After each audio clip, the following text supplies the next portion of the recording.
Pertama, saya merasa perlu menyampaikan apresiasi dan terima kasih kepada pemilih saya yang konsisten, bertambah jumlah pemilihnya, karena waktu tahun 2014 saya dapat 110.000, kemudian pada tahun 2019 dapat 158.000 lebih, dan hari ini mencapai 279.334 suara. Peningkatan yang signifikan itu menunjukkan bahwa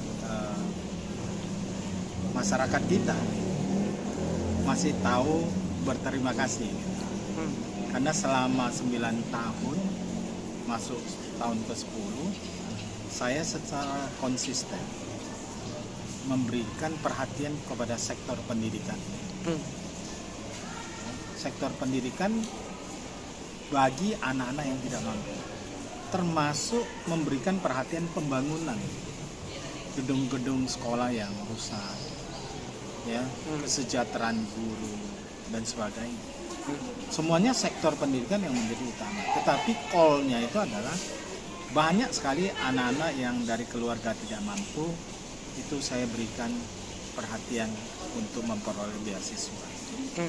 Baik dari SD, SMP, SMA dan SMK, juga ada yang kuliah. Nah, jumlahnya itu ratusan ribu. Nah, ratusan ribu ini saya jaga, ya, artinya saya jarang membuka lahan-lahan baru. Artinya memang kalau dia sudah miskin, ya terus menerus kita pelihara untuk memberi bantuan sampai dia tamat, sampai dia jadi sarjana.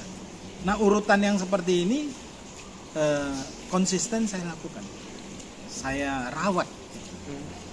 Dan bukan itu saja, setiap ada kegiatan sosial yang berupa bantuan-bantuan sembako tak apa, karena database di tempat saya sudah ada siapa yang tidak mampu yang perlu mendapatkan sembako. Kan ada kriteria, ada yang miskin banget, ada yang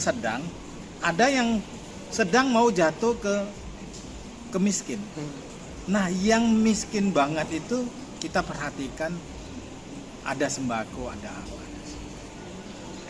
Itu secara rutin. Tentu dalam hal ini tidak cukup aja, karena setiap reses pertemuan itu jatah dari pemerintah untuk reses itu 20 kali. Setahun ada 5 kali. Berarti ada 100 kali pertemuan. Itu saya tidak hanya 100 kali. Kalau 2 minggu resesnya, ya, 9 hari resesnya, itu harus habis 20 kali pertemuan. Kalau 20 kali pertemuan kan berarti rata-rata setiap hari hanya bisa 3. Saya enggak, satu hari itu saya bisa 6-7 kali. Lebih kuota, Pak. Ya, lebihin kuota. Dan bukan itu saja, di luar daripada reses, setiap Jumat, Sabtu, Minggu saya datangin pertemuan terus, hari-hari biasa, dan tetap menyapa orang itu. Dan rumah aspirasi kita itu terbuka untuk orang memberikan pendaftaran, daftar. Makanya nanti mulai sekarang udah mulai ramai itu. Dan saya tidak pernah berhenti dan selalu terbuka untuk orang tua, guru-guru, kepala sekolah, atau siapa saja yang merasa penting memperjuangkan keluarganya untuk bisa menerima bantuan. Jadi rutin, jadi sekaligus mendata. Anaknya perlu sekolah, didata. Jadi tidak hanya sekedar kampanye, tidak, tapi gerakan sosial, orang miskin bantu orang miskin untuk memperoleh beasiswa. Itu tagline ya. Itu kita lakukan dengan sesungguhnya.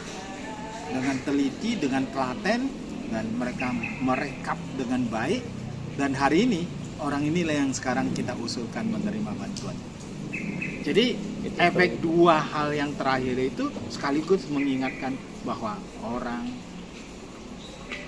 Sophian Tan maju kali ini. Ya. Nah, setelah mereka didata seperti ini, kemudian kita turun ke lapangan di sekolah-sekolah, kita bagi, itulah yang membekas di hati mereka.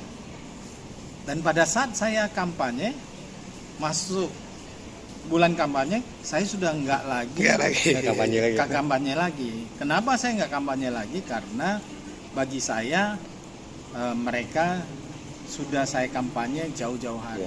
5 tahun saya memberikan kampanye kepada mereka. Tentu salah satu yang menurut saya sempat worry, khawatir, karena pada tahun ini berbeda dengan tahun-tahun yang lalu. Bedanya di mana itu, Pak?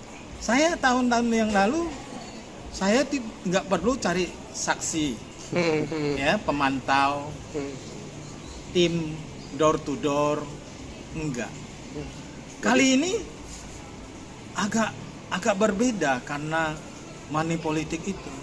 Siap. Jadi begitu hebatnya orang memasukin konstituen saya dengan menawarkan bantuan. Artinya kalau 2 orang di dalam rumah itu nggak apa-apa, kami tahu anak bapak ibu terima bantuan dari Pak Sophian, ya. Nah, biar ibunya lah pilih Pak Sophian dan bapaknya pilih saya. Nah, ini bantuan sembako. Itu terjadi. Dan itu terjadi. Memang sebagian menolak, tapi sebagian menerima. Ya. Ini yang terjadi. Simpatisan yang lain gelisah, kenapa Pak Sophian tidak ada balehonya, tidak ada bannernya yang besar-besar, sedangkan yang lain tuh pasang begitu hebat, kamu nggak nampak sama sekali. Sehingga mereka itu sendiri buatkan spanduknya yang kecil-kecil, 1 kali 2 meter, tempelin di rumahnya. Saking gemesnya, karena saya bilang saya haramkan untuk habisin uang pasang banner yang 75 juta per bulan. Oh, saya nggak sanggup, saya bilang. Saya tidak akan lakukan itu. Ya. Download Tribun X sekarang. Menghadirkan lokal menjadi Indonesia.